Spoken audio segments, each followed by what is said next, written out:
My name is Marc from jazzguitarlessons.net and you're watching Hall Untold.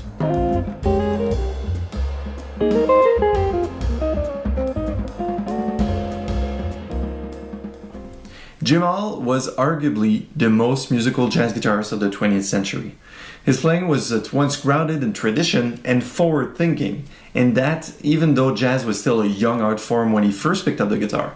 He developed a style that was devoid of cliches and rich in musicality rather than mere guitar power techniques, right? So he's a true member of any ensemble. He fit in and flourished in a myriad of styles and among big personalities. In the present Untold series, we're looking at legendary jazz players from a musical and personal development perspective. What can we learn from these players? So let's jump in and talk about the 4 most important lessons in the Hall legacy. So how did Hall actually come to be so revered by his fellow musicians and peers? The biggest contributing factor would be his ability to see the big picture, and that's musically speaking. Inspired at an early age by Charlie Christian, he could have easily continued along that path and become a bebop player, like many others of course, but his curiosity would prove too far-reaching to simply copy a proven style and stick with it. Hall majored in music theory at the Cleveland Institute of Music, studied classical guitar in Los Angeles, and also played in groups with unorthodox instrumentation. For instance, Chico Hamilton's Jimmy Jeffries trio. So Armand used all of this experience to develop a jazz guitar sound that was built around his incredible compositional sense. So what's the big takeaway here, really, right? How can we channel some of this stuff, some of his wisdom into our own playing? So I believe that simply being open. It's an advice that can benefit all musicians. In short, you may love jazz guitar, but studying another style will make your jazz playing much more stronger. Play classical, flamenco, Chicago blues, I don't care, like indie rock, metal, and it will take you out of your jazz bubble for a while. Or you could also read classical scores and see how you can adapt these materials to the guitar yourself, right? Start a band that has no bass and no drums. Anything goes, right? And no one can tell you how to be creative. So we can follow Hall's footsteps by being receptive to something outside the jazz education box, you know. So the real education then becomes the world around us and the people we interact with musically. Also check out Hall's book, Exploring Jazz Guitar, for an intimate look into Jim's musical mind. The second lesson we can learn from Hall is all about creating new music. You, as a jazz musician, might not write lots of music, you know, but you probably should in the end. Not because the composition will be great or anything, but simply because the process is important in itself. We grow as musicians by struggling with getting our ideas into other people's heads and hands, you know, and it's a personal story. I've suffered through that a lot. So in the case of Jim, he played standards, jazz originals by others, and most of his later records features his own compositions.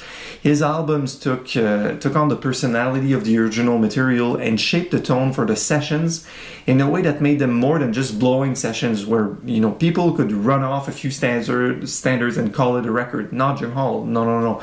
So the big lesson here is this. The players get an insight into the band leader's personality by playing their compositions, and this can have a powerful effect on the group dynamics.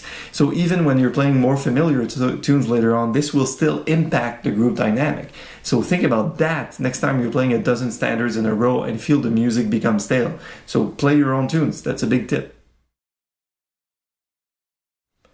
Being a supportive accompanist, I mean, this goes without saying, Hall sounded just as great behind a soloist as he did when he was in full flight and soloing.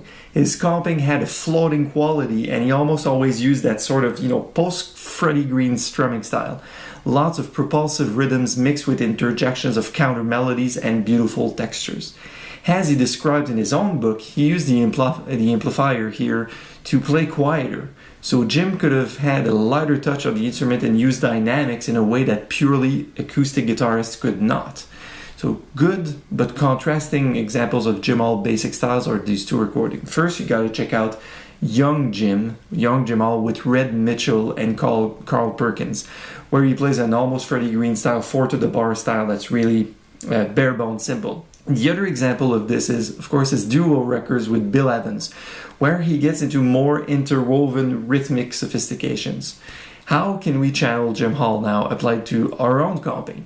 Well, try to make the most of what you know. That would be my best advice. I know it's easier said than done, but in short, you don't need 1,000 chords, you don't need 1,000 fancy voicings to play well with others. But with good timing, a nice touch, and a sense of space, that goes a really long way. So aim to develop a small vocabulary of chords that you truly enjoy and are solid with. Learn some tunes really, really well and play them with others and listen. Know that while you were struggling to remember a voicing, say you're playing a gig, you're probably not listening if you're questioning the voicing you're attempting to play. So it's important to know tunes well enough that you can actually listen as if you were in the audience and then play your comping. We have to leave our ego at the door. I know it's hard to do, and we have to make supporting the musicians around us our priority while we're comping. So the music will, of course, sound better for it.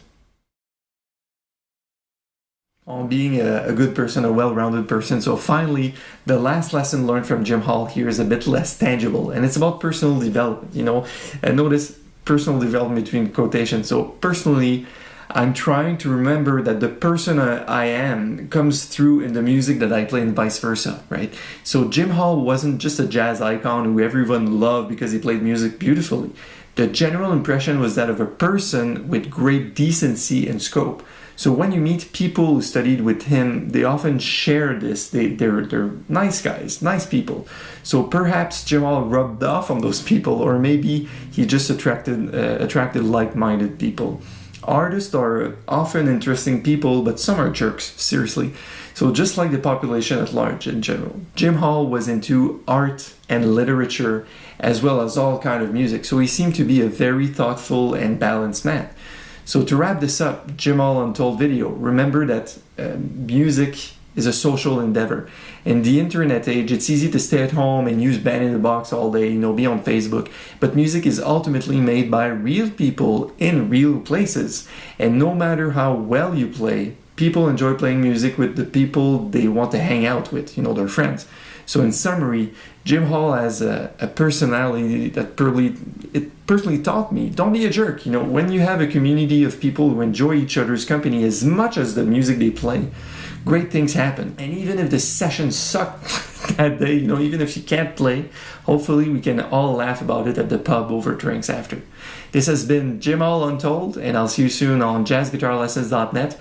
Improve your jazz guitar playing with a real teacher. See you next time.